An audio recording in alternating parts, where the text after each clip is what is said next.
Broadcasting live from the ow, that hurts, ravaged bayous of Louisiana.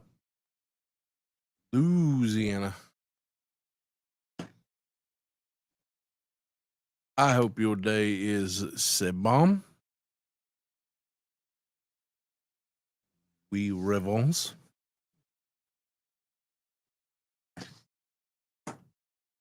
Or tonight is going to be something. I have had numerous messages. You always know when that tattoo season is hitting because you just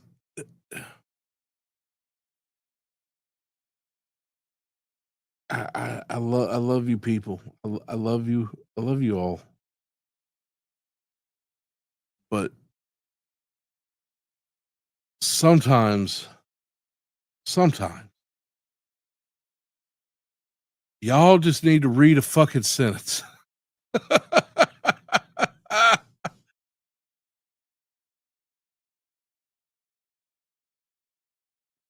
Tonight's show is going to be about a lot of tattoo stuff.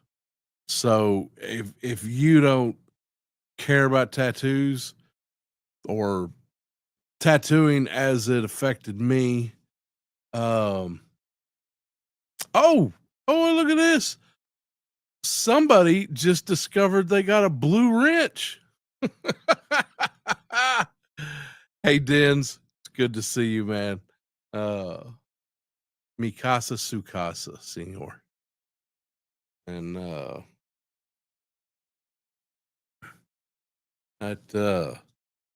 so if you don't know and you're new to the wonderful world of Maximilian, this past August 11th would have been my 32nd anniversary in the year of tattooing. And it's probably partially responsible for the condition I'm in today. I'm sure there's other factors, but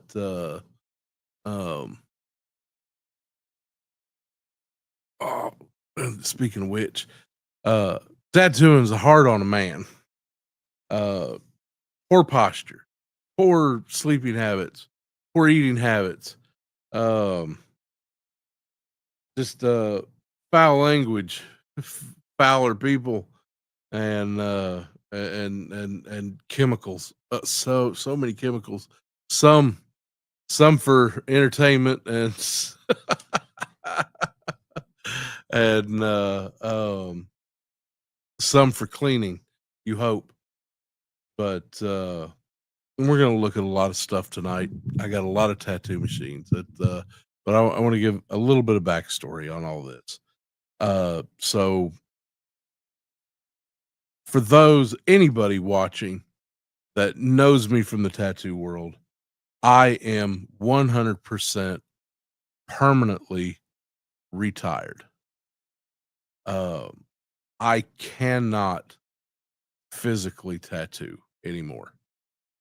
The vibration of the machines sets off seizures in me, like blackout seizures, and it will kill me.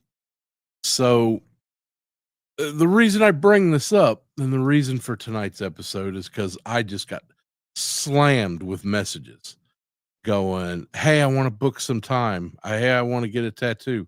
And when almost everything I have posted says that all I do now is freelance art. That's it.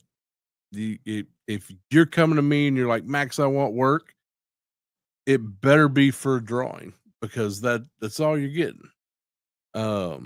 At tattoo prices. Because the only thing I've been doing longer than tattooing is professional artwork. But I had somebody who I tattooed for years message me the other day and got just really upset with me. And The only reason I'm bringing this up is because I am fairly certain that they're not speaking to me anymore after this conversation. Um, hey, Stu, it's always good to see you. I really enjoyed that flashlight video. I am I one of these days I'll break out all my flashlights and we can have a flash off.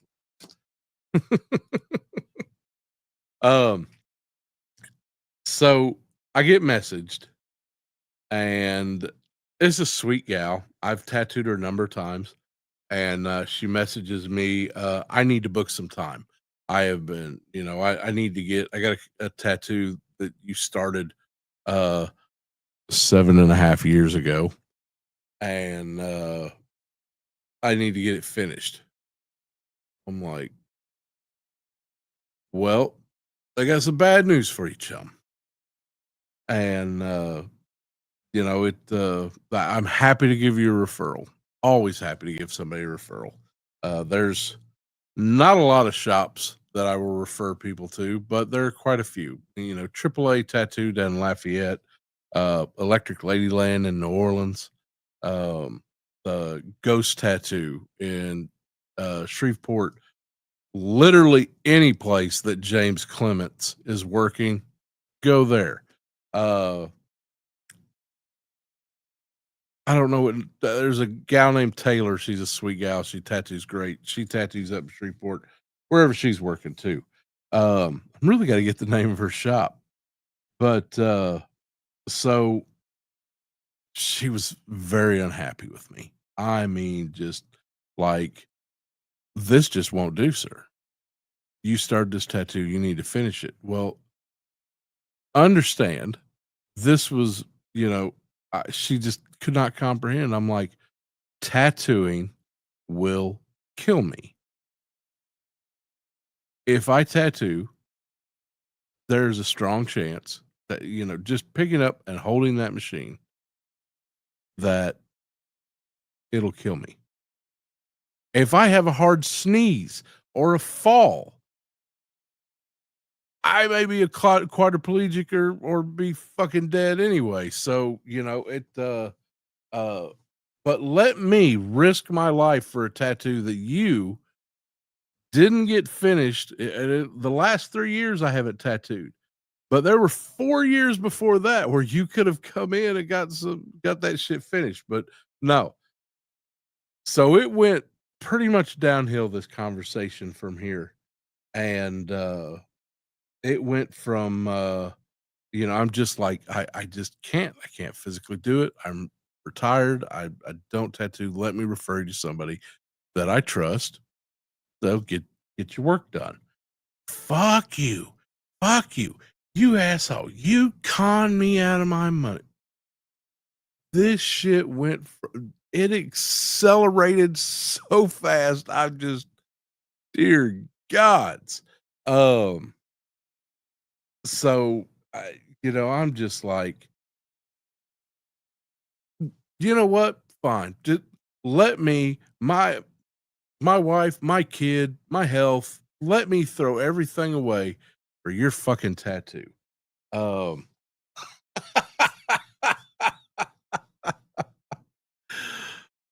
oh, she was mad. She's still mad. I'm pretty sure she's still cussing me. Probably going to some fucking hack. Meanwhile, she also pointed out that instead of getting the tattoo done that I'd started on her 7.5 years ago, she needed me also to fix 3 other tattoos that she'd gotten from some hack job out of their house or some shit studio across town or somewhere. I don't even know. And just like, yeah, well, fuck you too. Oh, hell yeah, I know Gary, Indiana. That's Roy Boy, baby. Man, everybody knows the king of the Badlands and his little queen, Miss Debbie. She's a good friend of mine. I love that woman, and she is fantastic. Some of the best people. The original Roy Boys burnt down, but they have the new Badlands right across the street from where the old shop was. And man, they just had a little bit of uh controversy. Somebody, some fucking cunt stole his headstone. Absolutely could not even imagine. It's and listen, when it comes to tattoo memorabilia, especially old Roy Boy stuff, people it's there's they hang on to things. And you think toy collectors are a bunch of fucking twats. You should see tattoo collectors. There's some really good ones. Just like in the toy world, there's also some just straight bad, bad people.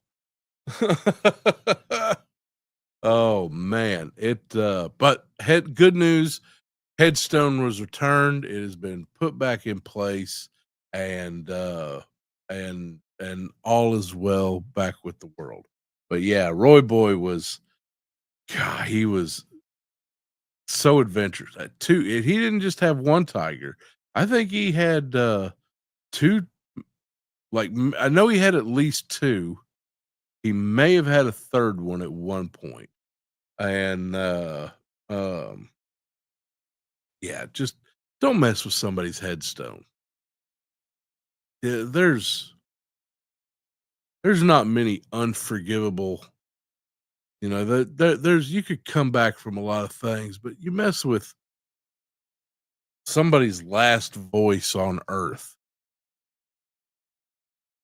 that you've got to be a pretty horrible, horrible person to do something like that. So sorry, Virgo. I'll bring it back down.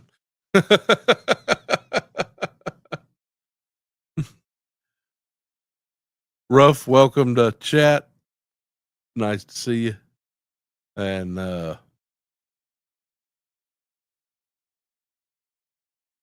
it was down the street from where Peeps used to get fake IDs back in the high school days. Oh, yeah, most definitely. Almost you get anything in the Badlands. I'm really glad to know that you know about the Badlands, Stu. I it, every day you show me something that just tells me just how great a person you are. So I'm glad to know you, bud.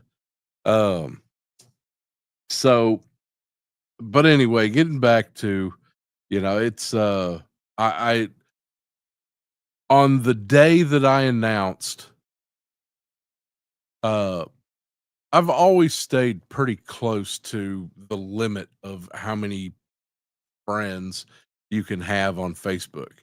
And the day I announced that I was permanently retired, man, it was fun watching them fly away. So it's, yeah. But I got a lot. I still love anybody I tattooed. There's a piece of me with you until you're dead. So, that's that's the thing about I've always saved my line drawings and things like that. And hey, that's okay, man. Make that money, baby.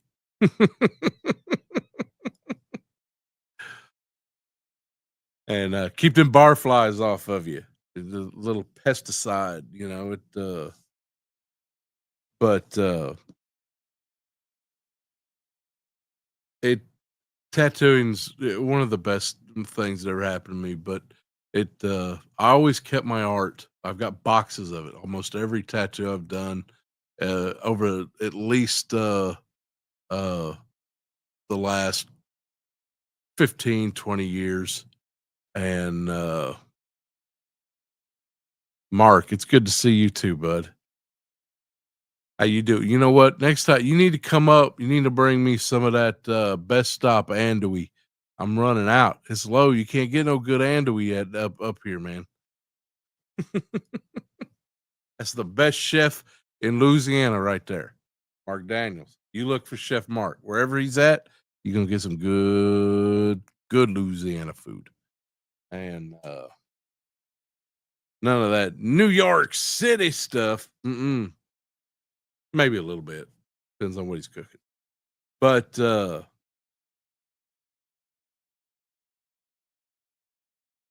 most of my art will disappear in, the next 40, 60 years, depending on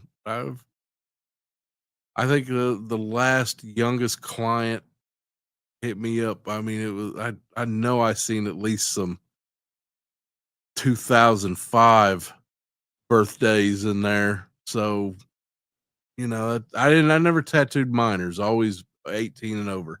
So but I've got one of the things about having a shop is you get stuff, and I've got so much stuff. Um,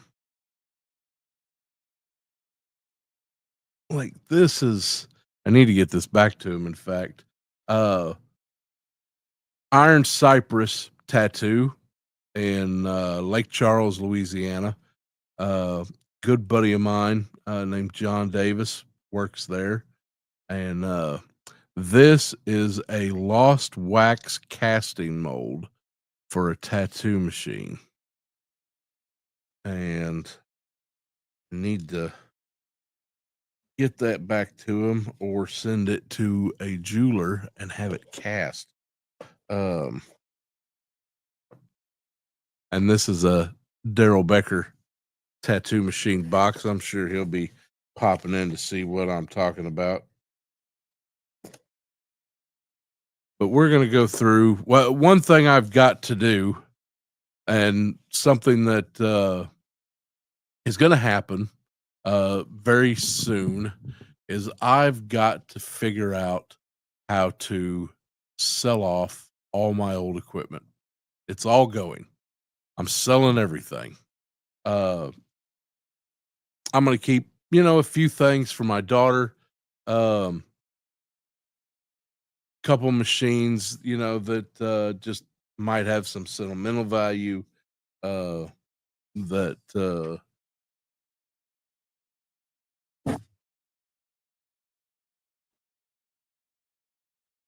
and just kind of, but everything else is going to go. I've got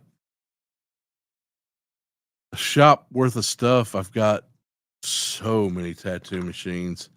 I've got, oh, this is some things I'm going to have to, have a lot of gifts. And some of those gifts I'm going to definitely want to uh, gift back or pass on to some people who really appreciate it. This is one. This right here. This came out of a tattoo shop in Missouri, and this is from name called Phase. And this is a straight razor from the tattoo shop. This was how they shaved you for your tattoo, and also when you didn't pay. And it is still sharp. That that was a gift from Daryl Becker. That oh here I can. If I'm showing off stuff, I might as well turn on the bad boy. Let's get a signal. There we go. Oh, little toy talk. If you haven't picked up the Scorpion GI Joe, oh, that Scorpion is absolutely amazing.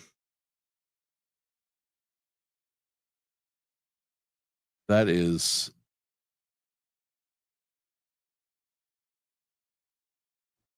I don't even have words for how cool this is. And we'll probably talk about it. Got to go to bed this Saturday at 8. I'll have that posted up um, here pretty soon. And it will be an open mic, open for everybody who's not a douchebag.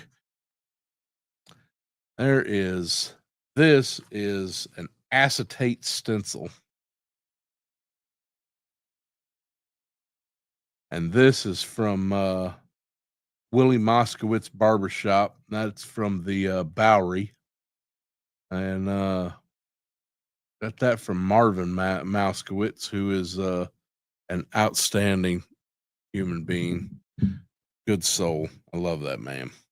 But this is the way they used to do tattoos. You would engrave this with an engraver on this, little sheet of acetate. And then you'd rub in, it's got a little engraving on this side, you'd rub in this charcoal powder. And then you'd take that straight razor, shave that area down, put just a little bit of Vaseline on there, and you stick that on. That carbon powder would stay on the skin. And that's why you always started tattooing from the bottom up, because if you started up, you'd run across that Vaseline, run that powder off, you'd lose your stencil. You were boned. And I've done it. And listen, always have your first aid manual.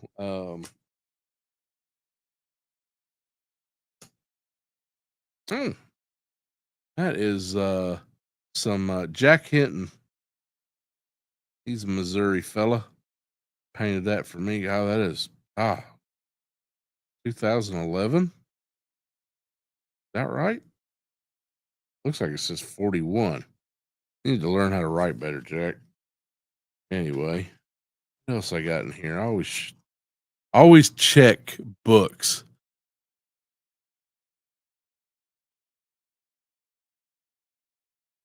Surprised I didn't have $100 bill stashed in here somewhere. Kind of did, because that's an expensive stencil right there. Oh, so much.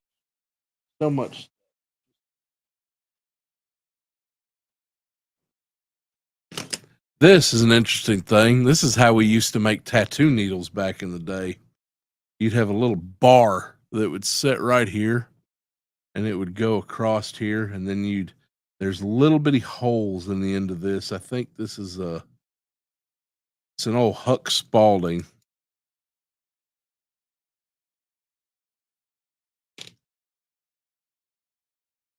Oh, I bet that ain't been off in 20 fucking years. Looks like this is for making a 5-round liner. And then you'd have a bunch of these different little pieces for making different ones. This is also another one. I don't know if you could even see that. Those little bitty holes in there. They're all for making needles. And you drop your needles down in there, solder the ends. On a cold, calm night, when the wind stops blowing, I can still smell soldering flux forever.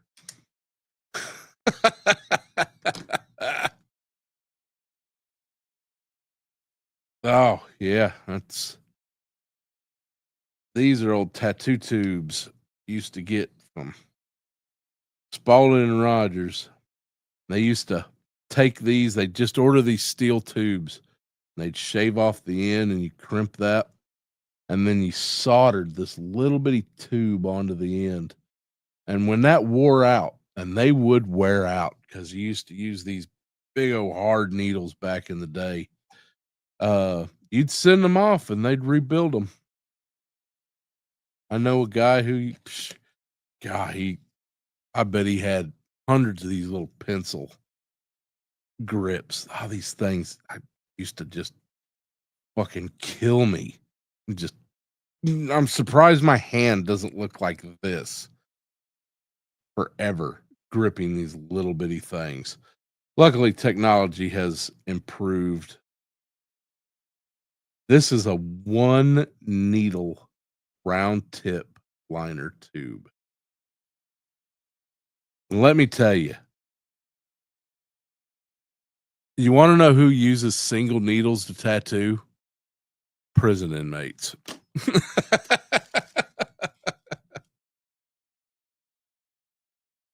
Time Machine was a company run by this was a little giveaway they used to give away when you ordered from them, and he made tattoo machines and power supplies. A guy named Danny Fowler, and we lost him a couple years ago, and I had my issues with Danny. We had a little bit of falling out, but still loved that guy, and he was we were friends for quite a while.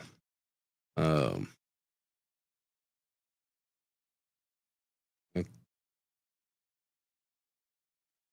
oh, but now we get into the good stuff.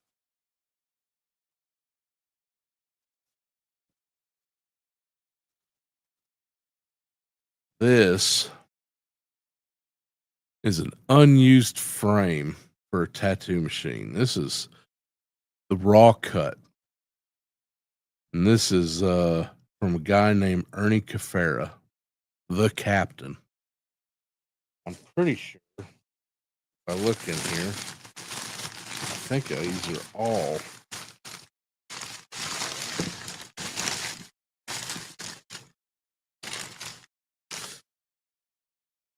That's an Ernie Cafera tattoo.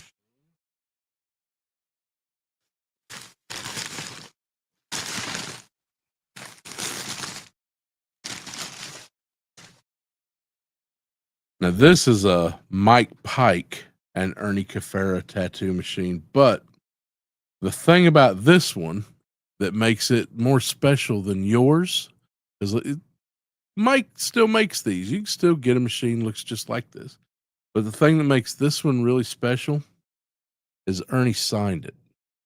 And let me tell you, Ernie never signed machines. And he told me why. I was like, why don't you do it? Ernie, sign your machines. Let people know you did them. He was like, Max, people know. He says, the other reason, nobody ever asked me. One of the great legacy tattooers, another Ernie Cafera.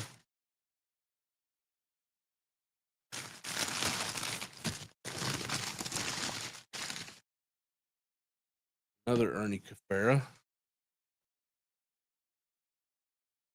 Listen, I'm here to tell you right now that if you don't know shit about tattooing, it's fun. You can stick around, but you're going to be bored to tears.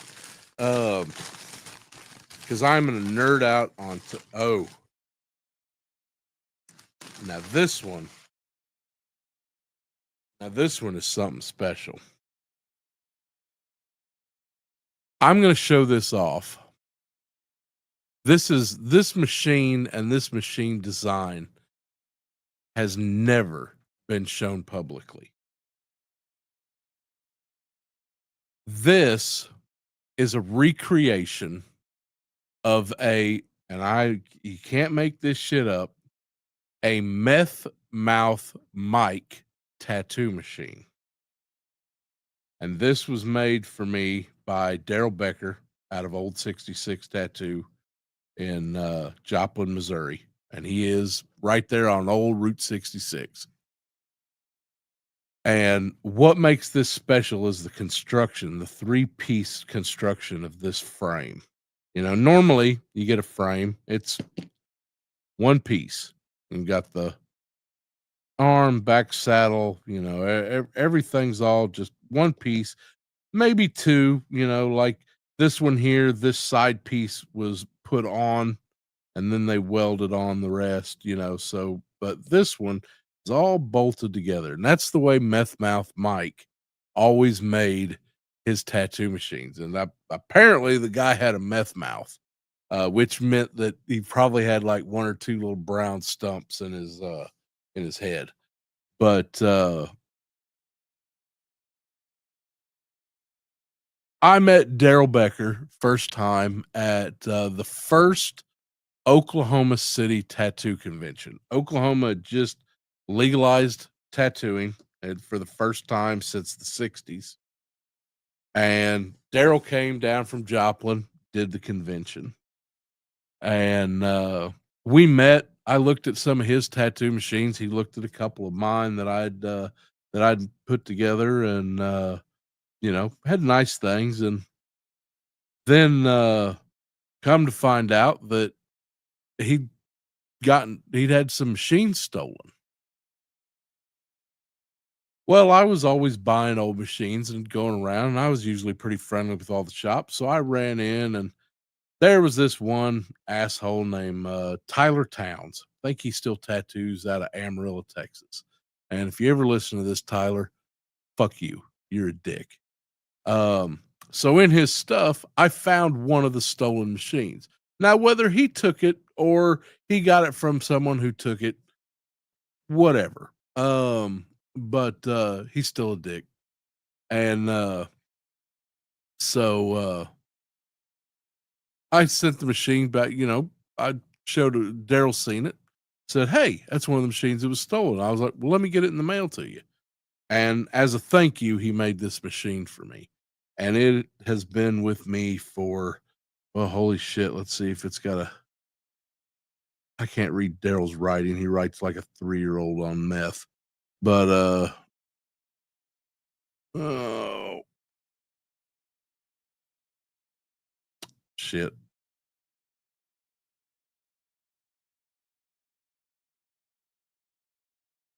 God, I can't even remember. I've had this thing so long. I know I've had this machine at least 20 years. So it's good machine. First time anybody's ever seen that machine outside of my shop.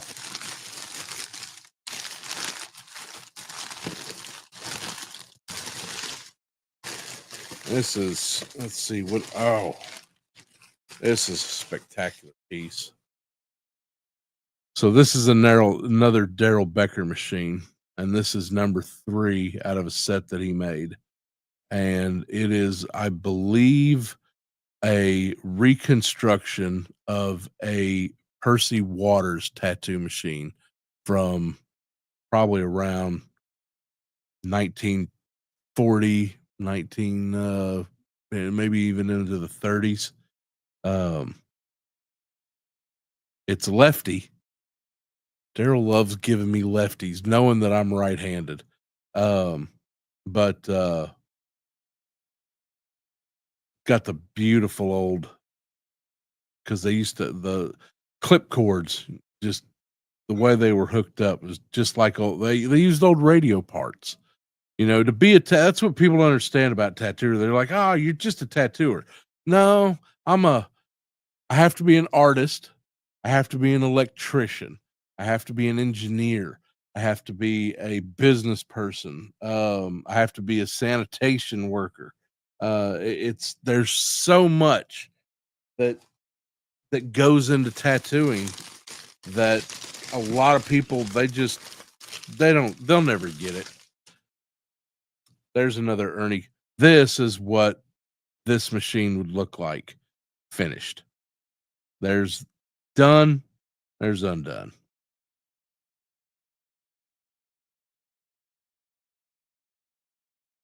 Ernie was really proud of this one. He was really proud of this one. This is one of the last machines he made. Not the last, but one of the last few. And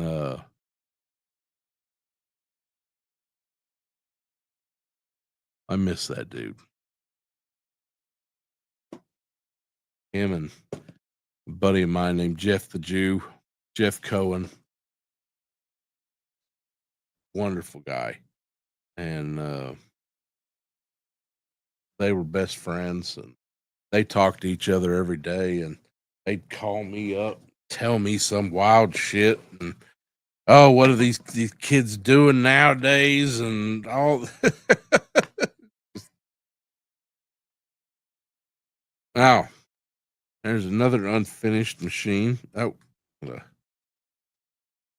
that's the little bitty coils that go with it.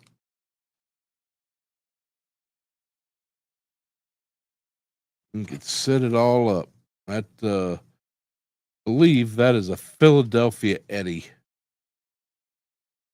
machine right there. I think I've even got a certificate with that.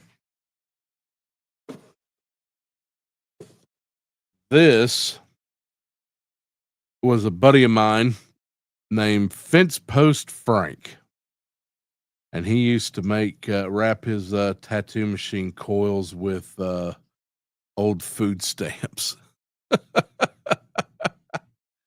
It was God, he was Frank was something else. He was I don't even know how to describe Frank other than he was just a angry Indian.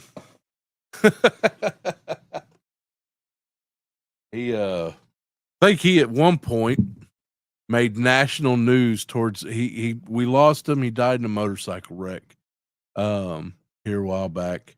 And but right before that had happened, he made national news about he had a tattoo shop in Norman, Oklahoma, and he posted up a sign that said "No cops.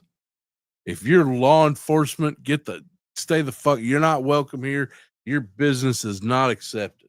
And boy, he knew how to piss people off. Oh, oh, HGC, you don't know how just accurate that is. I mean, it's so many names. You know, tattooers always have to have a name because when you fucked up so bad in that town and you had to move up the road, you got a new name. So when they were like, "Oh, you hairy ass Harvey tattooing over there in Baton Rouge," no, no, no, no, no, no, no, no, no. I'm Horseface Harvey. Yeah, yeah, that's me. Yeah, I don't know that hairy ass Harvey. I don't know who that is. That's not me though. So don't worry about anything you might have heard. Tattooers are just list. There's no worse nor finer people on the planet than most tattooers. Um, and one of them I'm gonna tell you about here. This this was Wild Willie. This is probably one of the few things left that just I, I've I've talked to some family of his, and they think that they still have some of his artwork, but Wild Willie had a old school bus, and behind it he towed a like 70s, late 70s Corvette. And he's come here to Natchitoches. He was real big in the over towards lovely assistant. What's the military base up the road? Fort Polk. Yeah, that's right. Fort Polk, Louisiana. So Wild Willie would basically a lot of tattooers would, go over to Fort Polk, military base, good place to, make some quick cash. Jeff the Jew worked there. Ernie Cafera worked there for a little bit. They had a shop. Jack Armstrong, One-Eyed Jack. He God, what a fantastic, you want to talk about a character right there.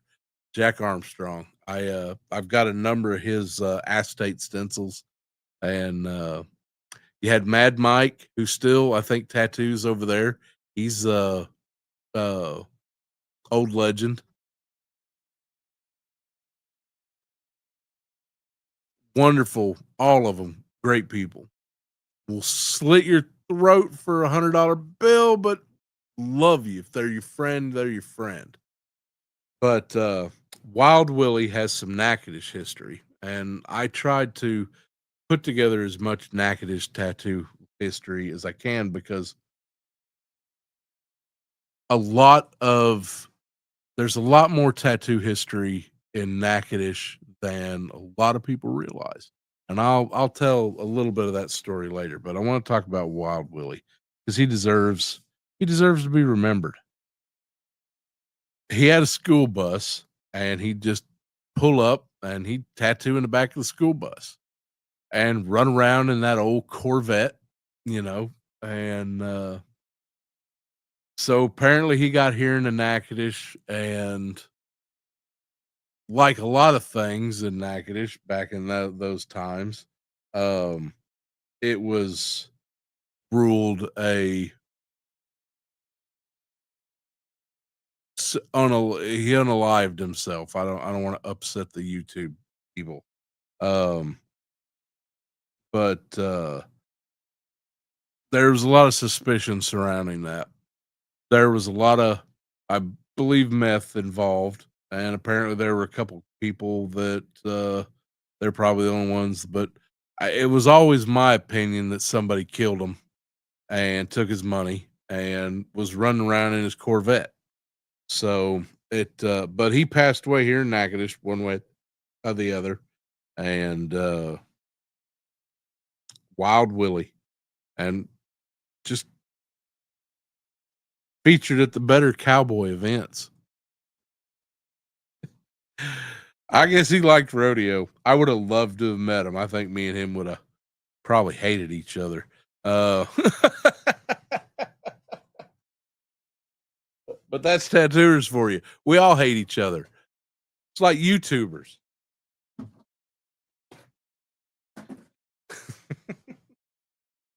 We're like, I love that guy. Fuck him.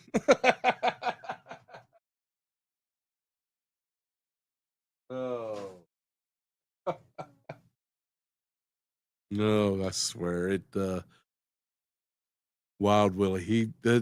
I've heard so many stories. You also had now the Chamber of Commerce here in Natchitoches meet in an old tattoo shop, and used to be run by a guy named Vinny, and it had pool. You had pool tables, cocaine, and tattoos, and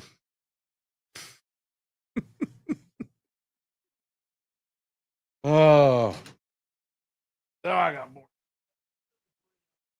Oh, I should not be picking up this box by myself. I'm doing it because I'm big boy. I do big boy things.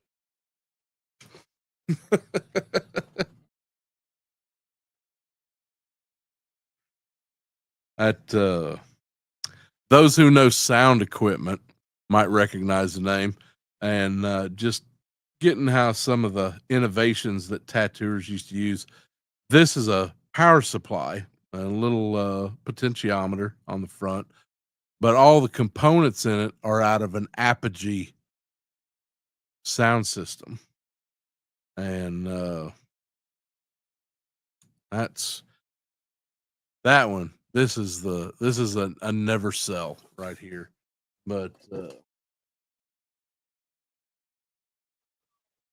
it moves around here.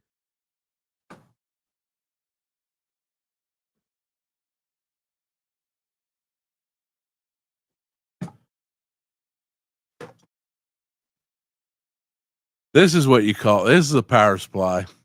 The Juan Puente El Presidente, about $400, and it's also an incredible fingerprint magnet.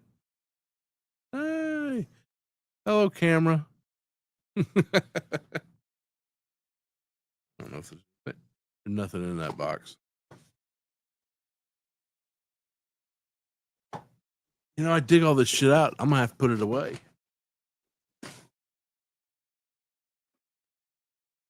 Oh. Earlier, I was showing you that stencil from the Mouskowitz, and this is a Bowery Stan Jonesy. Um, Bill Jones was a tattooer. And apparently towards the end of his life, he used to sell a few machines, way, way back in the day. And he sold a number of frames. The legend says a 55-gallon barrel full of just undone frames. And Stan used to sign Bowery Stan on the side and Jonesy. And apparently the ones that he put Jonesy on the side were the last of those Bill Jones frames. So that, I know that doesn't mean shit to most of the people listening, but that is a Bill Jones frame that I got from Bowery Stan. We lost him too. That's, all my friends are dead. I really gotta.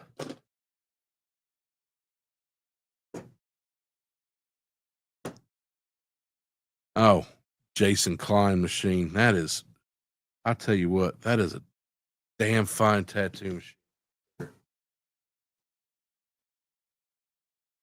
machine. Ooh, here's a couple Daryl Beckers. These are his crybabies. Except for this one. This one is a buddy of mine out of Shreveport named Chris Stripling. He made that for me, just for shits and giggles. And I'll tell you what, it's a fantastic. Just, I mean, sometimes shit just works. And man, I mean, he still tattoos, I believe.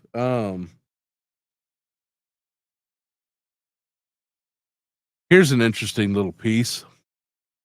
So this is what you use to do hand poke tattoos. Now, I could probably still do hand poke tattoos. And that may be something I look at in the future, but I don't, I only tattoo out of a shop, and I don't currently have access to a shop, but that's probably something I'll be keeping. That's, Dank built one of the last. He was supposed to make me another one. Fucking asshole. Love you, man. Paid him. Yeah, fuck, I paid for it too. You're a double asshole, Gary. Anyway, I went out there, got caught in a dust storm, stopped out, and got to hold in my hands an actual Sailor Jerry tattoo machine. It was a real honor to be able just to hold something like that. Sailor Jerry wasn't just somebody. He was a fucking teetotaler, and they have a rum named after him. How disrespectful is that? Some fucking people's kids. Oh,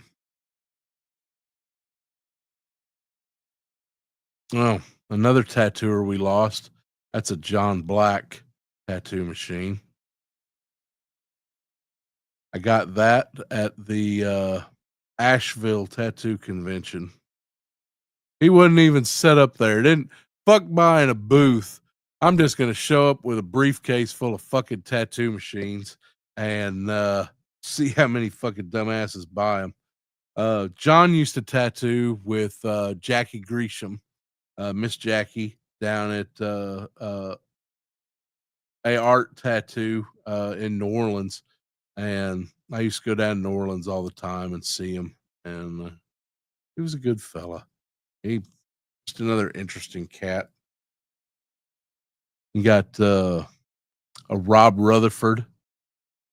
He made that. I got a bunch of old Huck Spalding Roger frames, and I think I sent him a fucking barrel full of that shit. It was just like, here, man, do something.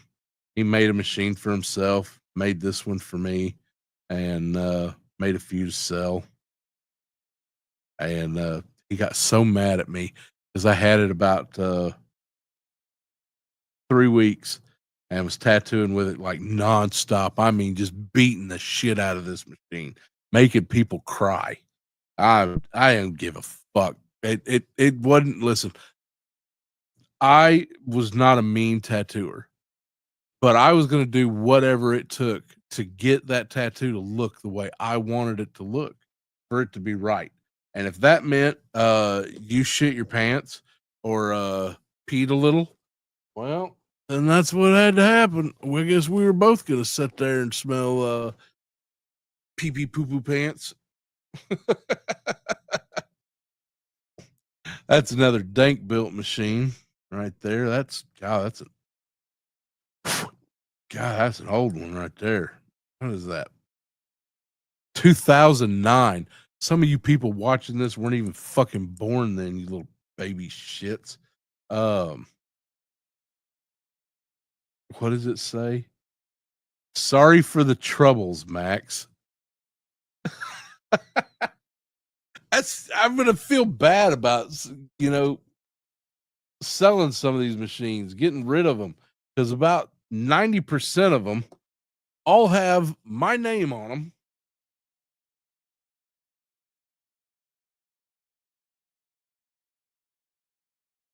Like this one here.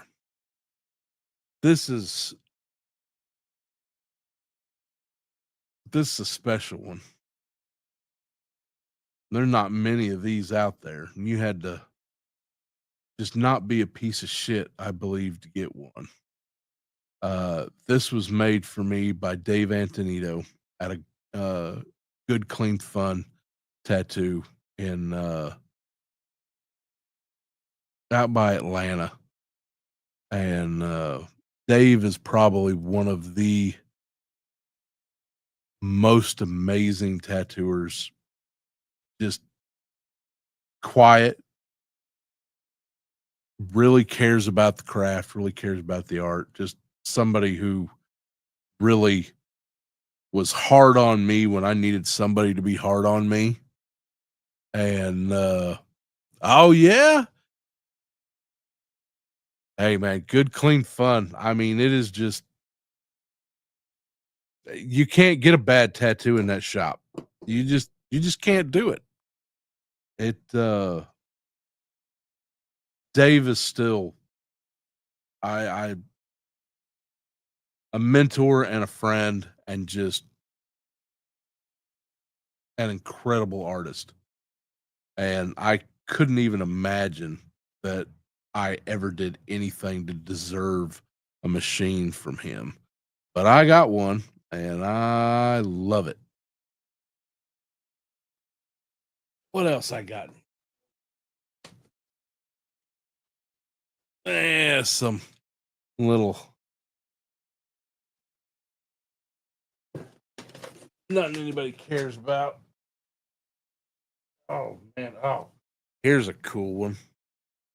Here's another guy we lost recently. This is a Catfish Carl machine. And anybody out near who likes tattoos out in California, this is based off of a what they call a Jim Dandy. And he was also a tattooer out there, but he kind of designed this. But Catfish Carl made these. He was a good guy. I got so mad. I bought this off a guy who works at a Action Tattoo out in Washington, and he sent me this. Well, he sent me some Chinese piece of shit, and he wrote Carl on the side of it, and he along with a T-shirt, and he said he was going to send it in 2 packages, and so I'd open it up and I'd see the fake machine, and I'd be like, damn you. And so, but it came all together. And so I posted up, and I was like with a hammer next to the fake machine. I was like, here's what we do with fake Carls. And boy, he saw that, and he just thought I was attacking him. And luckily, before he passed away, I got things made right, and we had a discussion, and I was like, dude, I got to tell you a story. So you quit being mad at me. He was so mad at me. Oh my god. Oh, if I got one to show you. That's a little brass machine. This is um I can't remember the name of this guy, but good little machine. But this one, oh, this one. Let me zoom in. Y'all, I don't care if you tattoo or don't. You will like this machine.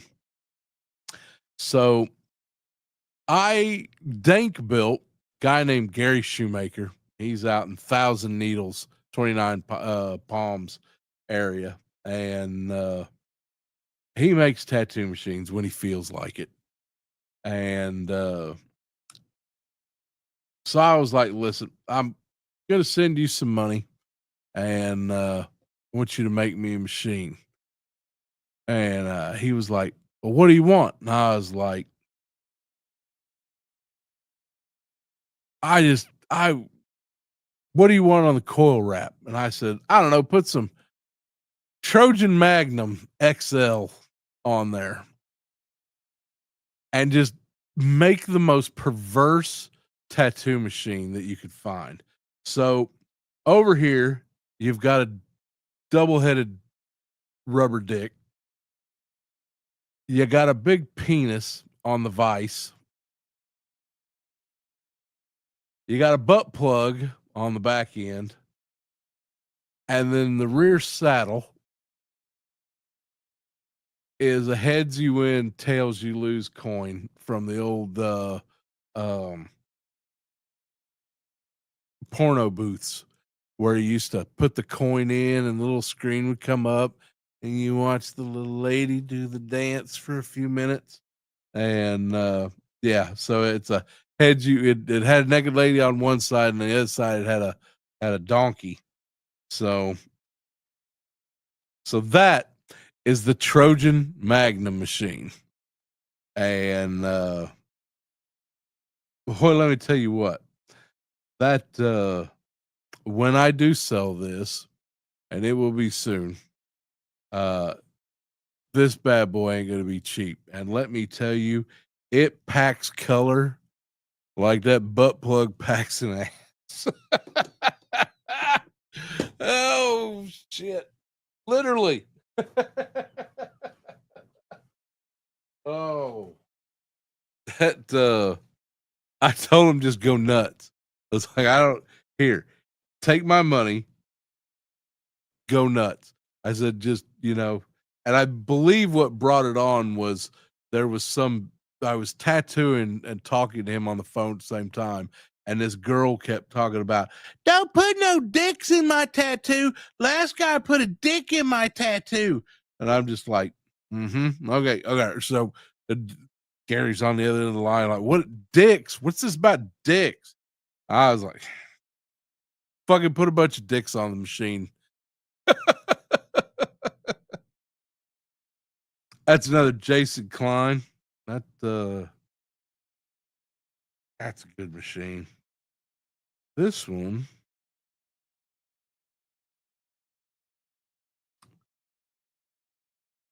says 2 max each shit. Oh, yeah. Another Daryl Becker.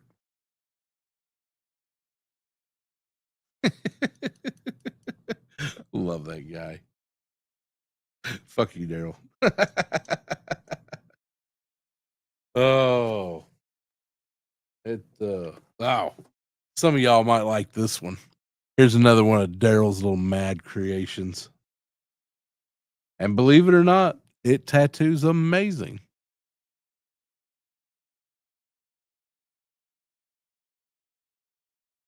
That I think he just grabbed a bunch of parts from his shop floor. Said, I think I can make that into a tattoo machine. And he was right.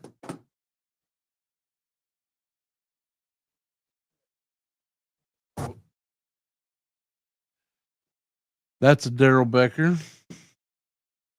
That's a Daryl Becker. That is an old Daryl Becker. That's some of his early stuff. He'd probably be mad at me because I put a dime and some Subway tokens on it. He always says I molest his machines. Can't keep my hands to myself. Gotta be weak and shit.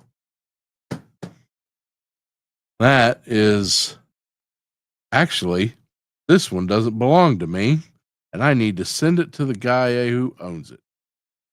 This belongs to a buddy of mine named Jerry, Tattoo Jerry, or Call Center Jerry, as he is known around the Oklahoma City area. And let me tell you, everybody you think you know who have tattooed um, a long time, Jerry has probably tattooed more than anybody else I have ever met. He used to tattoo 5 days a week, every week. And when other tattooers are sitting in a shop, he had a private little studio and he would tattoo 2 hours at a time. That's what you got. There's my calendar right there. Write your name in it. Be here. I think he used to, when I first met him, he was charging $50 an hour. And I'm like, dude, you got to raise your prices. No, no, no. I'm like, dude, you got to raise your prices. You making the rest of us look bad. But I rebuilt that for Jerry, and I need to get it sent to him. So this one is no for sale. That's going to go back to him. Jerry's some of the best people at some of the lowest points of my life. He was there to help pick me up and make sure I didn't fall too far. This guy is, I'm sure he is known, love him or hate him. This is a Rusty Gordon prototype. And I think this is number one. He used to tell people he made machines for years and years and years, but first time he ever brazed a machine was out behind my shop here in Nacogdoches. But it's okay. Tattooers got stories. We got a lot of stories. Some of us can talk for hours about nothing. Speaking of which, let's see what the chat's doing. I heard something about a Wookiee. You sure about that, HGC 2009?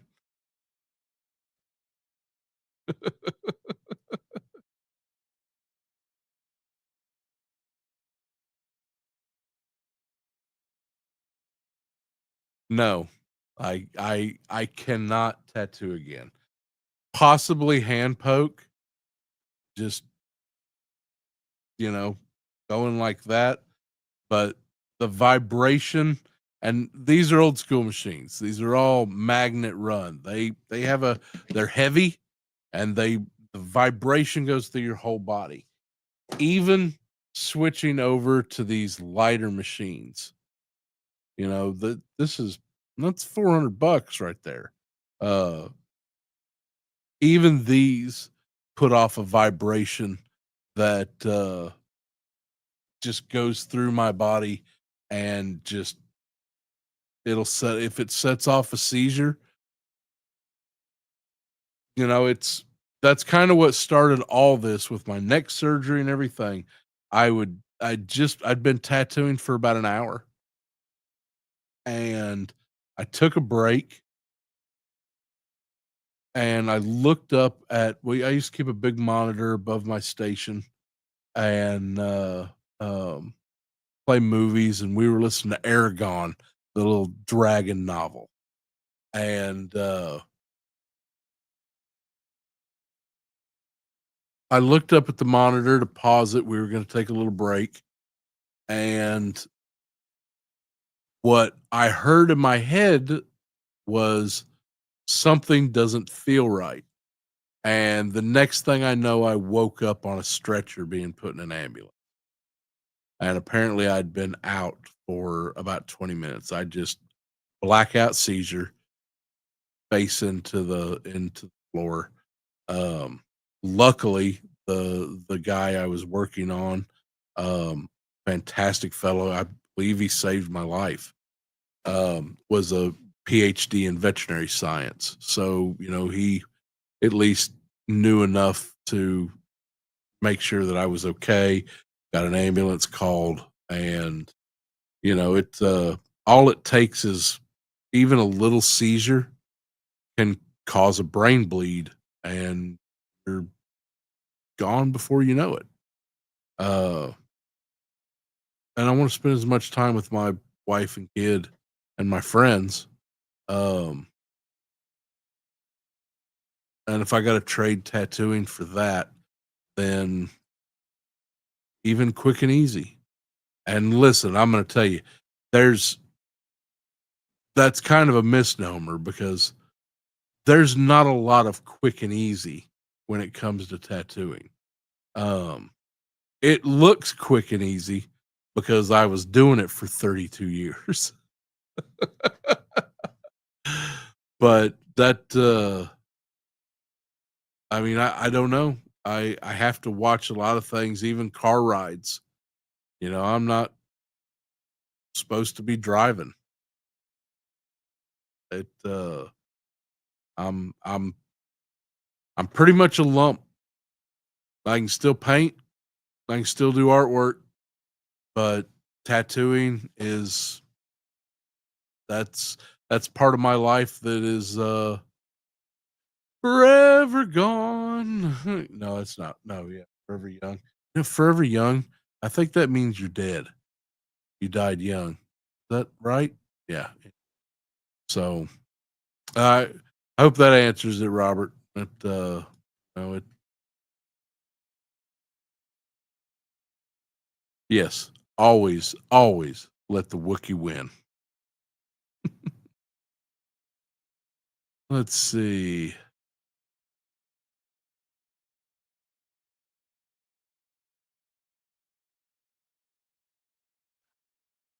Stu, I've seen a couple reviews on that New Hope Wookiee Chewie that they just put out, and everybody has been talking about how it's a big improvement.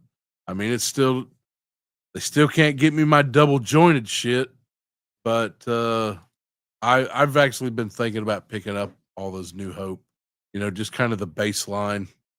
Um, the old one was not great. And let's see. Yeah, no vibrations for me. But it's it is what it is. It's not the path that I wanted to choose. Um, my, I think it's a pretty common joke that most tattooers say that retirement for a tattoo is 9 nails in a coffin, and that's a lot of tattooers. Um, Stroke is pretty common killer for a lot of tattooers. Um, the that and gunshots. Um, so you know, falling on a bullet, accidentally. Um, but stroke is a lot more common among tattooers than a lot of people know. Um, I know a lot of tattooers who, even into their old age, stroke is always. I mean, you've got if you tattoo right, and it's even worse if you don't. Tattoo, you've got disease. I used to get biannually tested for HIV, hepatitis. The both in this area that I live in. At one time when I was tattooing here, This is one of the highest concentrations of hepatitis C and HIV in the country per capita, right around the Natchitoches, Arklatex area. When I was in Oklahoma, you had fucking syphilis. Um, Jesus Christ, fucking syphilis. Tuberculosis. You know, you're everybody was all these tattooers bitching and whining because they had to close up shop during COVID. Dude, we're face to face with somebody for 4+ hours. Um, so that, and nobody's like, oh, I don't feel good. I don't, I got this little cough and a sniffle, but I've had this appointment booked for 3 months. I'm going get my tattoo done. Fuck that tattooer. I'm getting my shit. And that is what it is.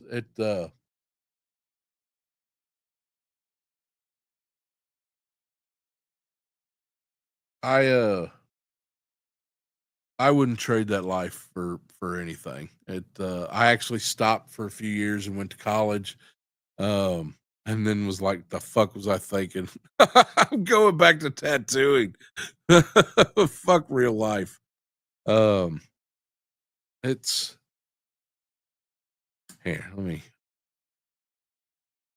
take a little break. We'll go back to the machines here in a minute. But it's I never wanted to be a tattooer.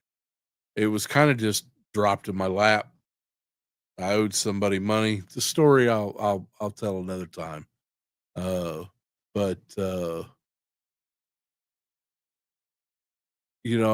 I was traveling abroad, and guy was just like, it worked for me, or that's just going to be it. You owe me money, you're going to pay me. So it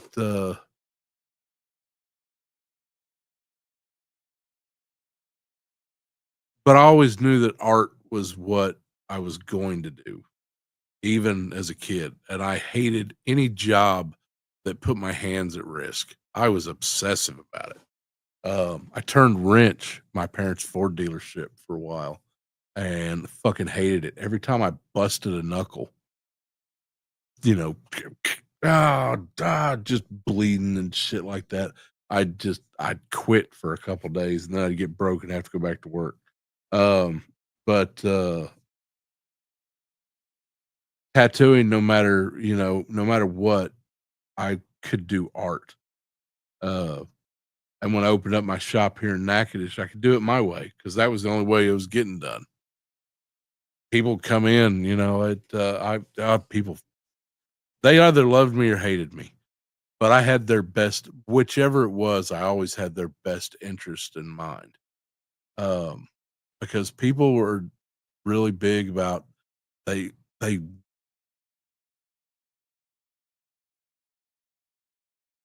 want to phrase this correctly because I don't want this to seem insulting. But I dealt largely with a ignorant clientele. And by no means do I mean that my clients were stupid. I don't mean that at all. Um, I've tattooed I've tattooed a few stupid ones, but for the majority, almost everybody I tattooed was above average intelligence. But people are pretty ignorant as what goes into doing good tattoo work in a tattoo shop. Um, I learned that, yeah, I, do you know where I picked up with that reference? I used to sell cigars in Oklahoma City on May Avenue, a place called Cigar and Company. Oh, that's a fucking story.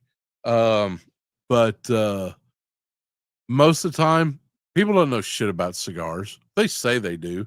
They'll read a cigar aficionado and tell you about that one that scored a 96 and it was very wonderful smoke. They don't know shit. I could spend 5 minutes with anybody, and at the end of that 5 minutes, I could tell you every cigar you'll ever want to smoke the rest of your life. Lydia, my dear, how lovely to see you. And I always tell, that's kind of where I just figured it out that most of my clientele are ignorant as to what goes into this machine and how it works. So it's my job, and they don't want to know. They don't want to know. They just want their fucking tattoo. Don't explain to me the fucking cleanup, the 10 hours of work you put into designing this and putting it together, and the layout and the ink mixtures and the color theory and the composition and the fucking um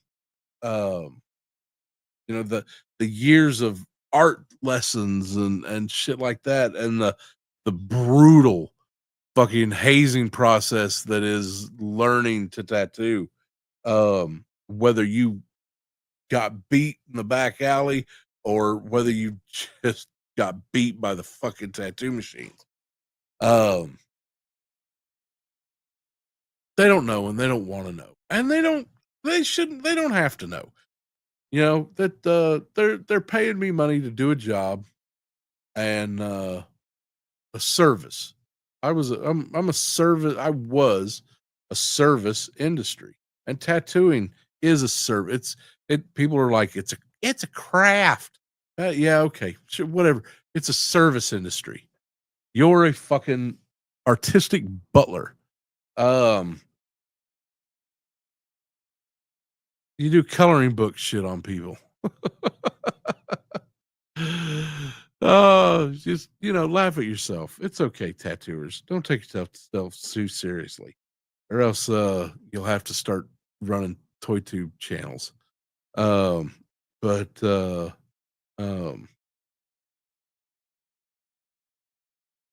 people would come in and they would want some of the dumbest shit.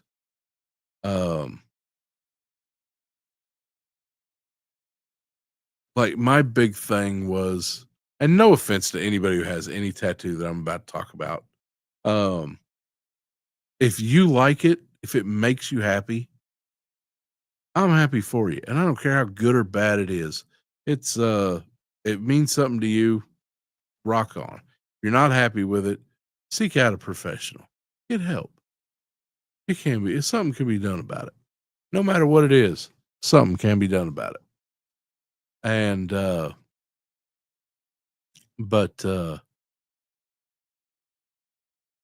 lost it. What was I fucking talking about? Come on, chat. Tell me where I was. Oh. So yeah, they would come in wanting ribbons.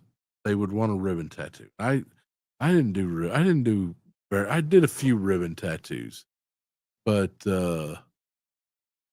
not many. Because memorial tattoos are something I always took very seriously. Why would you get something to remind yourself of what took that person away from you? Get something that reminds you of what happy times you had together. And I changed more people's minds with that statement right there than any other thing. Dumb tats. I love dumb tats. Hey, listen, I'll put some stupid shit on somebody. You want a dick with butterfly wings, sliding through a butter dish? Babe, I had you. I had you.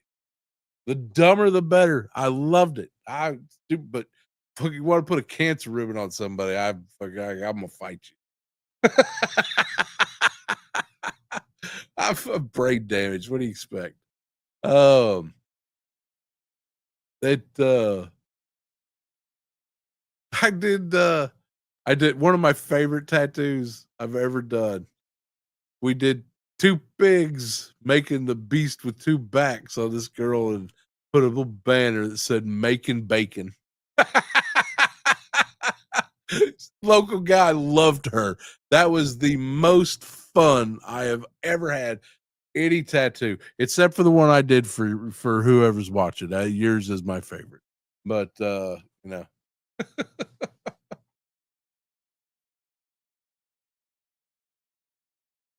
making bacon. She was like, she came in and was like, Mr. Max, I want to, I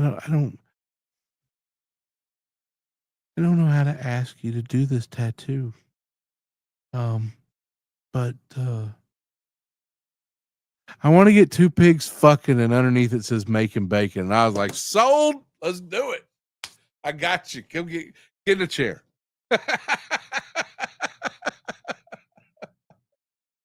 Making bacon.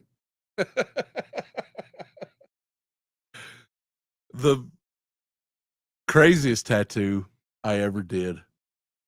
I was in Oklahoma City, and I was working for Jim Summers.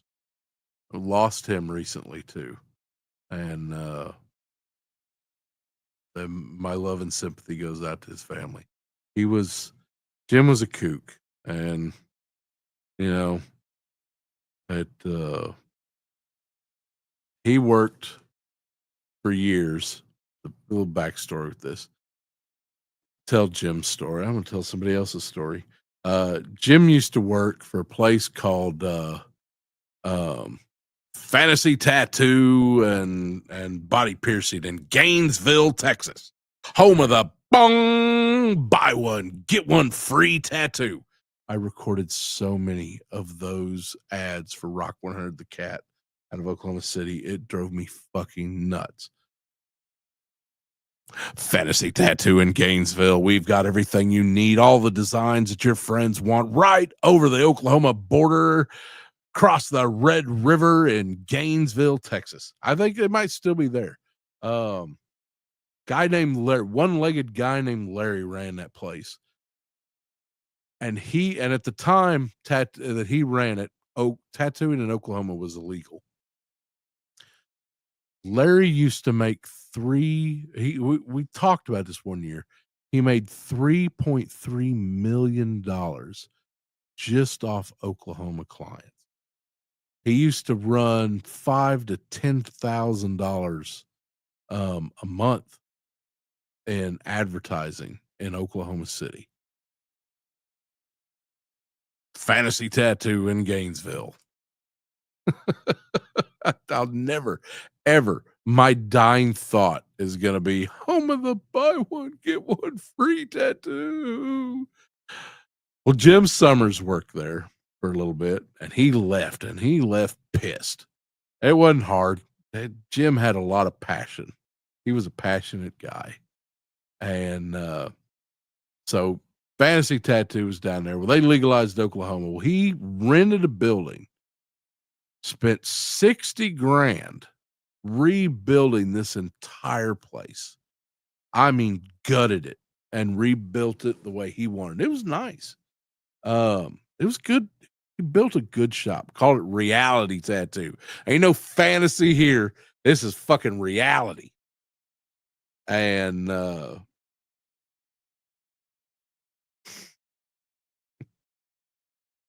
haven't thought about Jen in a minute. It's there's some good and bad in there, as with any relationship, and but I worked for him, and I had some good times, had some bad times. One of the reasons we ended up moving to Natchitoches is because of all that shit. And he had the most adorable wife named Caroline, and I hope she's doing well. But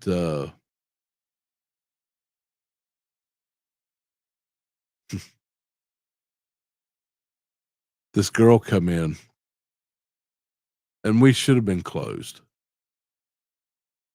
but she was a little Nestle thick, is what perfect skin for tattooing, little olive complexion, cute little ass. And she was like, I want a tattoo that is going to make my boyfriend pay attention to me a lot more. And I was like, well, what is he like? His Xbox and my ass.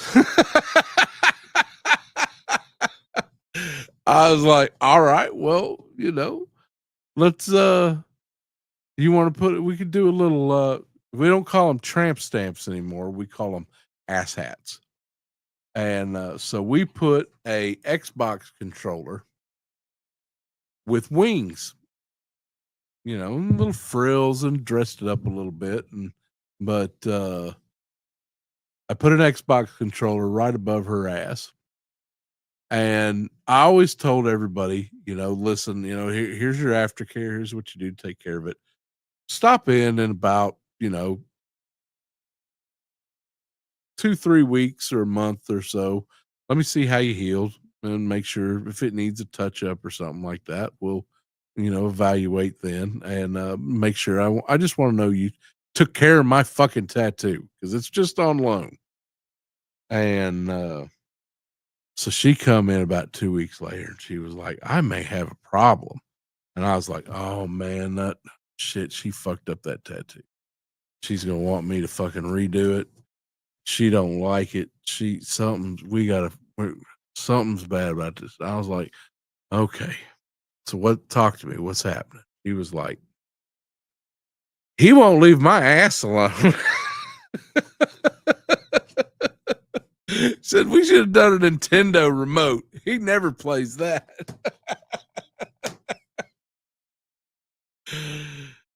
Oh shit. The stupidest shit we did. Oklahoma was God,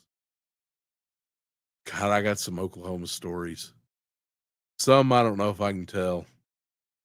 That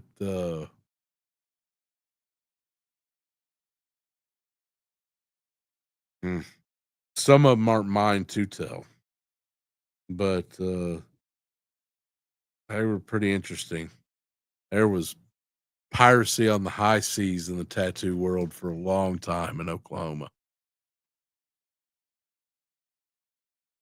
And I'm not sure legalization helped it in the early days because everybody who wanted legitimacy in tattooing just scrambled to Oklahoma. It was just, God,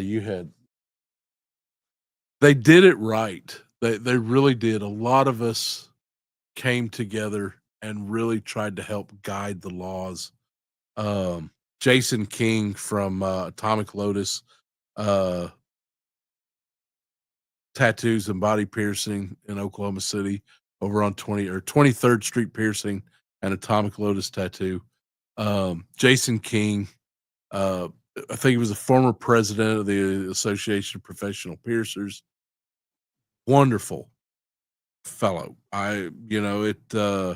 He really stepped up and was like, hey, listen, we've even with body piercing, if you're going to regulate it, and you almost have to have regulation. It's I know everybody's like, oh, they're fucking gatekeepers. You know what? There's some shit. You don't just go and decide you're going to be a surgeon one day. It now's a little bit different. I will admit, you've got fake skin that you can tattoo. As long as you're not tattooing another human being without a proper apprenticeship, do what you want. Minute you start tattooing somebody else, I get a little, yeah. Anyway, but it's oh man, listen, I had I had a conversation the other day. Apparently, I pissed a couple people off a couple weeks ago. It fucking happens. But I had to have a conversation, and I told somebody, I was just like, they're like, Max, you got some people mad. I'm like, you know what? Some people ought to just fucking shut the fuck up. Because if I start telling some stories, I guarantee you they'll wish they had. I notes things. I keep them to myself. Oh.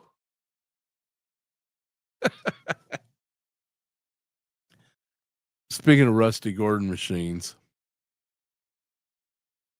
how about an A-Team van?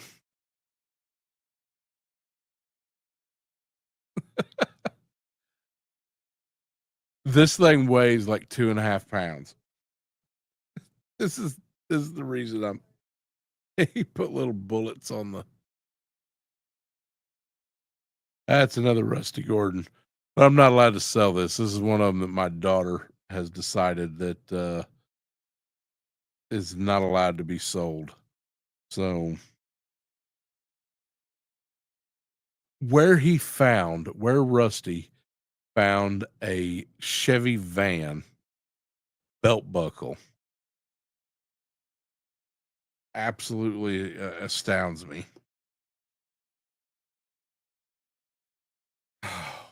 Let's see if I got.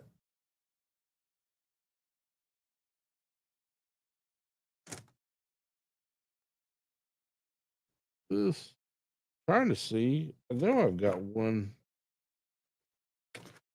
Must be in another box. I thought I had one of my machines that I built. Oh, these are pretty decent. That is wow, that's fingerprint magnet. There is an Andy Bolin Jensen that he made for me. I think he made about 5 of these. And that is probably one of the finest machines I've ever used. Andy's a true master of his craft. And there's a story behind this one, but I don't know if I'm allowed to tell it yet.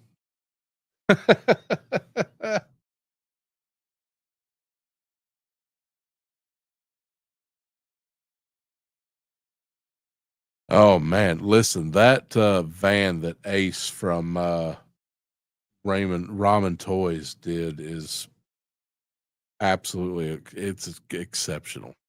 I really wish I just sold my van at an 85, and there was some A-Team history associated with that van, and I hated to let it go. I sold it to a Lakota named Buffalo Child. It it was meant to be. It's good medicine. This one of mine? No. Oh, no. That is a British fella right there.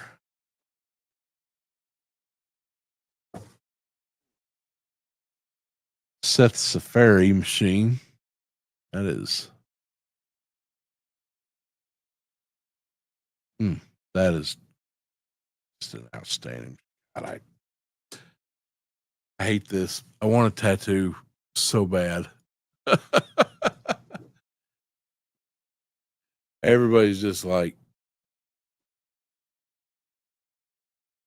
okay, Robert, all respect to you, but I got to tell you, to call the sacred instrument of tattooing a gun is on the same level as calling one's mother a whore. This is a machine or an iron. Those are your choices. Guns go poo, poo, pew, pew, pew. Machines create. Guns go pink, pink, pink.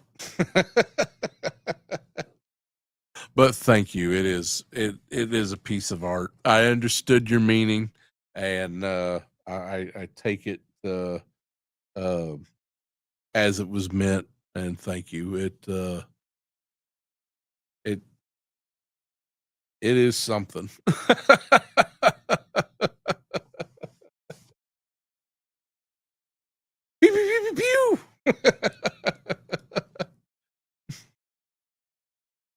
I was gonna pull something out of the drawer, but Facebook gets upset.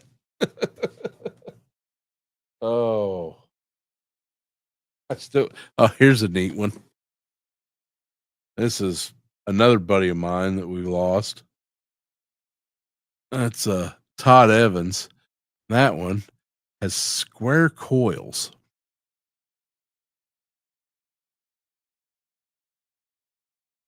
That thing. Well, you want to talk about a machine that if I you if you saw some of my clients who knew this machine personally, uh, if they saw it come out of the drawer, oh, they get a little uncomfortable in the chair. That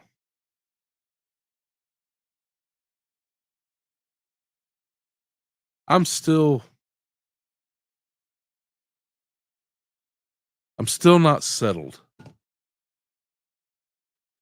on this. No, it,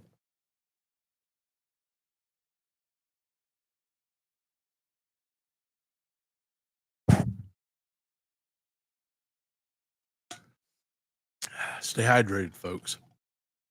Um,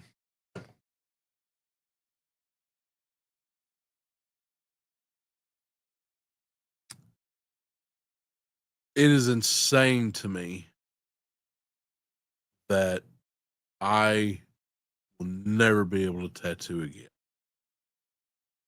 It just and apparently it's just insane to a few of my clients. Um, because it some of them can't get it in their head that I can't do it. Um, yeah, it sucks, but and like I said, I may be still able to do some hand pokes, so you might be able to get like a little star or something. I had somebody put it quick and easy. Well, you think these machines hurt? Where you get a load of hand poke? um, it geometric designs and stuff like that. Some of it is posture too. I can't. You have to bend a certain way, but there's accommodations that can be made for that. Mostly making whoever you're tattooing super uncomfortable. Uh, it's but it still fucks with me a lot that I can't just go walk over to the shop. I mean, I tattooed pretty close to every day for at least the last 13 years, except for Mondays. Fuck Monday. But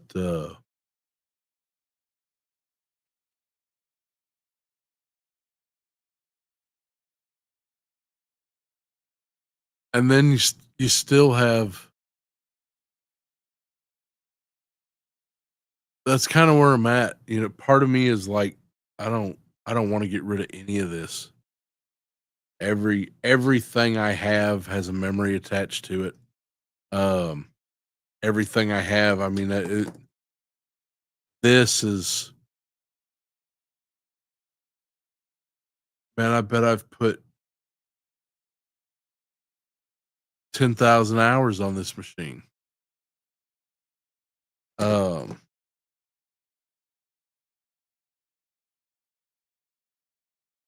I sat with Daryl and made this with him. It. I talked to Ernie for hours on the phone, telling jokes that I damn sure can't repeat here. Um, talking about tattoo history and his mentor and friend Paul Rogers. Uh,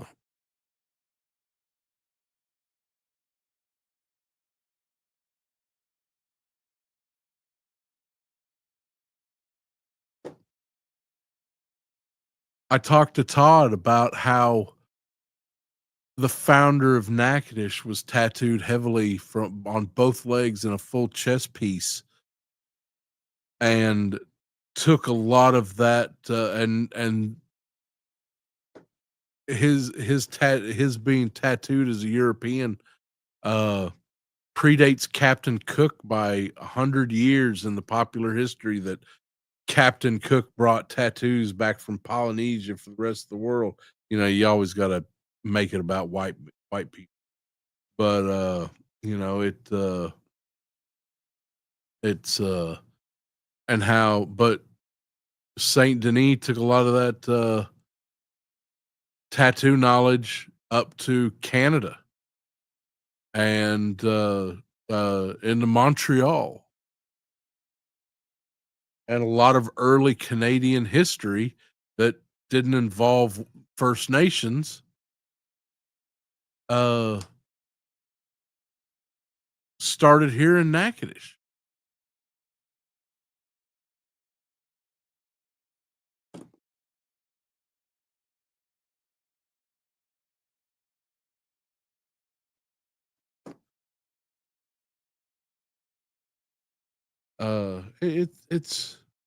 It's not easy. I mean, it's you gotta um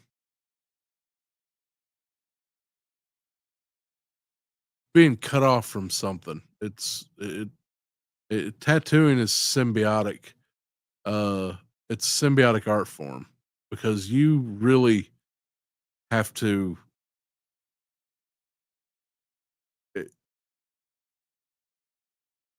there's no way to you can't. You're not a tattooer. It's not a hobby. It's almost not a craft. It's almost just a life. Um,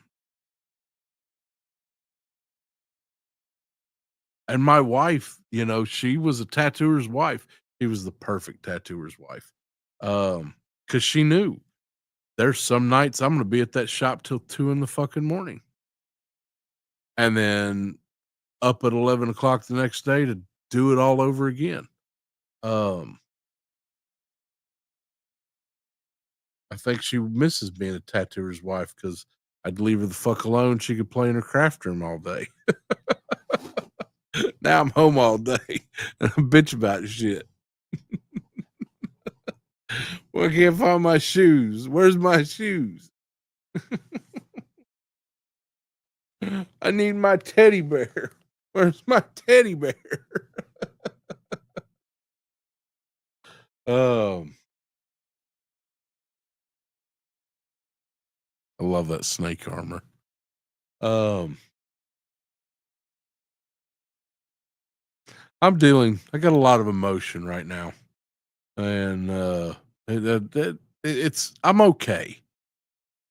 Again, you know, um, yeah, Robert, you're right. I've got my art, and as long as I think that's probably the main reason why I'm not a total fucking wreck.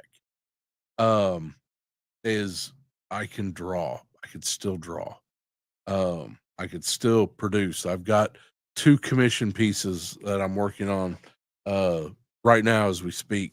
And as soon as my wife gets her shit out of the way, I can hopefully start getting some big work, and maybe here in the next couple weeks I will be doing a big watercolor.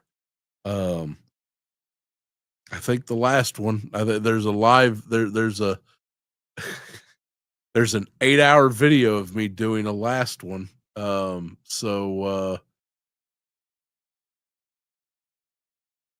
don't know. I think this one would probably take a lot longer than that. So probably not going to finish it in one pop. That one I was like, okay, I'm going to do this. 8 hours later, it's like, holy shit.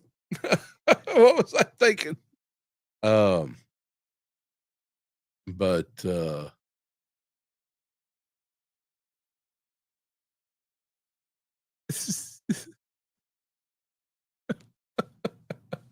damn, Robert.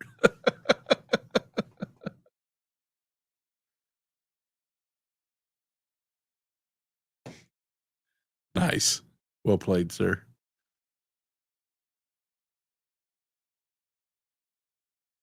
Yeah. Yeah, Dens. That's exactly, it's and but it's I do carry on a little bit. I've passed on knowledge to more than a few tattooers who are out there, and they're doing well. So, at least I know one or two things that I showed them is contributing to that. So and again, I can still do art, and that's as long as I can still do art, that's going to be okay. But one of the biggest things that I have got to do, and I've got to get it done here pretty quick, is I've got to figure out how to sell this stuff.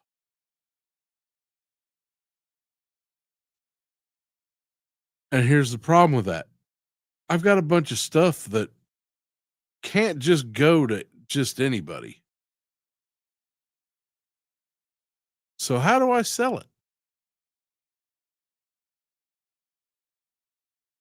I don't want it to, the thought of it just going on eBay and some rando buying it just gives me the fucking twitchy.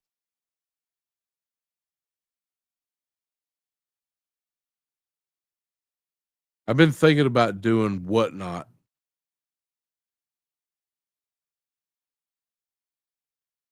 or I don't know. Eh, it's something. I gotta start making a decision on it in the next coming weeks because I really want to get as much as this tattoo stuff away from me as possible. It's kind of like I used to smoke cigarettes. Now I never really liked cigarettes. Pipes and cigars, I still will indulge occasionally. Um, but I still smoked cigarettes for a long time. And when I quit, I had to get everything cigarette related just the fuck away from me. And I think I'm starting to get that way. I'm not quite there yet, but I'm starting to get that way with my tattoo stuff where I just want it the fuck away from me. I can't use it. It's not doing anybody any good sitting in a drawer.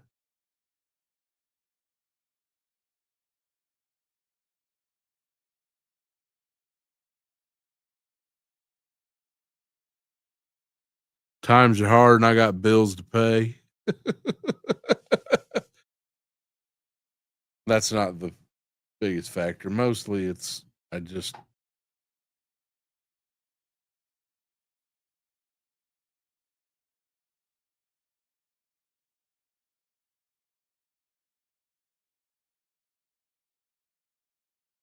I want it to go to a good home before it gets painful for me to be around it, if that makes sense.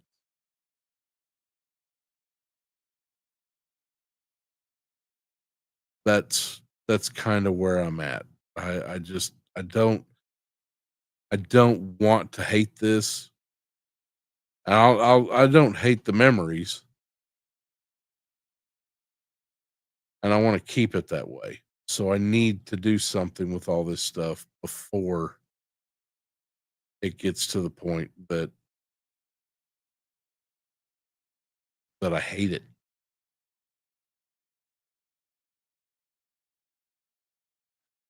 I'm tired too, Rowdy. And you know what? I think that maybe that's probably why I'm dragging on a little bit. So, all right. Little wake up.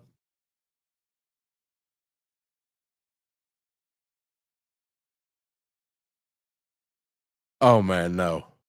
No, there's no there's a few, but all of them are out of town. Everything local is a bunch of fucking head shop or little junky bitches, and I'm not putting my shit into the hands of some little idiot. Um, that's the problem I got is this stuff has to go to somebody qualified or it ain't going or it ain't going anywhere. So that's the problem I have is but luckily I know people all over the world. So 30 years of tattooing, I don't care what city you're in. I know I know a tattooer there. So one night you may be able I'll let you test me on that. But we'll see. We're getting close to December, and December's not usually a time for frivolous spending in the tattoo world. So yeah, and more than a few of these pieces are museum quality. And I know a few I know a few museums. So I may see about few more than a few pieces I'm sure will be donated. Um because some of it just I know the people who need to have it aren't ever going to have any fucking money and they need it. So um but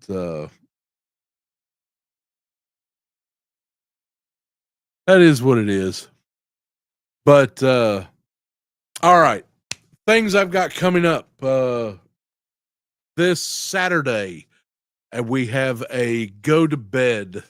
Um, should be starting somewhere around 8 o'clock and run as long as it needs to run. It is going to be an open invite. The link will be in the chat. Anybody can join. Um, if I don't want you there, you just sit in the green room. So, but everybody's welcome. Uh, and we'll be talking about toys again. So I'm sure by that point, everybody will have gotten their little scorpion guy, and that's going to be the hot topic. You know, Hasbro is just dropping things like crazy. It is insane. Um, I may never financially recover from this, but if you have not picked up that scorpion, I mean, every piece of this is articulated. Everything. You need this. We'll talk about it Saturday. Um, the Saturday after, Rowdy, my favorite blue wrench, has the roundup.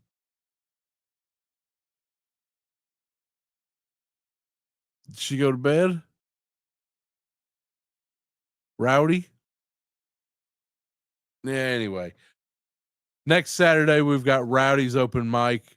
She'll have some details up on that. I will have the link for go to bed this Saturday, 8 till however long it runs. But at least 8 till 10. And we'll have some fun with that. So and I'm planning on go to bed is going to run every other Saturday. So check it out. And next Thursday, I'm hoping next Thursday that I'm going to be doing some live painting with the watercolor piece that I'm working on. So we'll see how that goes. Thanks for kicking it, everybody, and letting me talk about some of my Rascal Roundup. Yes, that is next Saturday, 8 to 10. And that is definitely going to is that Cooter? Holy crap. What's going on, Cooter? Good to see you, bud. Lurking in that chat, you sly devil. So anyway, this Saturday, go to bed. Next Saturday, the Rascal Roundup. Check your local listings for time and whereabouts, and we will see y'all Saturday. Y'all ready for your quote?